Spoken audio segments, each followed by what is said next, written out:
Dagsari ng mga deboto ng itim na Nazareno sa San Sebastian Church sa Maynila. Tingnan natin ang sitwasyon doon sa live agenda report ni Agatha Gregorio. Agatha?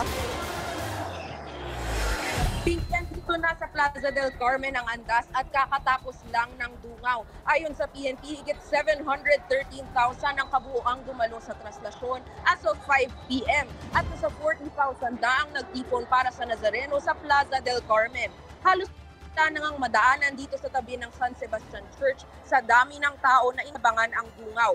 Yan ang paglabas ng imahe ng Nuestra Señora del Carmen de San Sebastian kasabay ng pagdating ng imahe ng itim na Nazareno. Iba-iba ang kwento ng mga pumunta sa Plaza del Carmen para sa Nazareno 2025. Nariyan ang mga matagal ng deboto gaya ni Jerry na 5 taon nang dumadalo sa traslasyon. At kasama niya ang kapatid niyang si Aida na nakikita ang lahat nito ng harapan sa unang pagkakataon.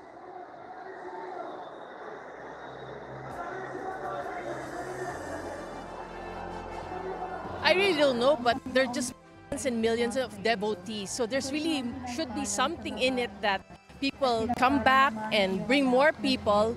And I think it's a good reason why there must be a good reason why people keep on coming back. And I will be one of them.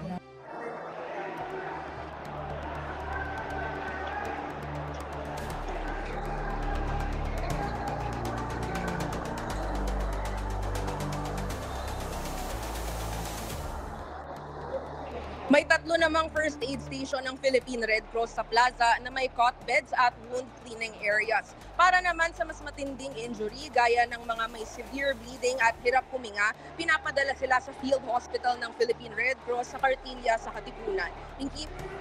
Agatha, anong sabi ng mga deboto tungkol sa traslasyon ngayong taon kumpara noong 2024? Pinky, sa lagay na to, sabi nila na mas maayos daw at maluwag nga itong Nazareno. Puro minor injuries lang din ang naitala ng Philippine Red Cross nitong umaga rito sa Plaza del Carmen. Balik sa'yo, Pinky. Maraming salamat, Agatha Gregorio, live mula po dyan sa Maynila.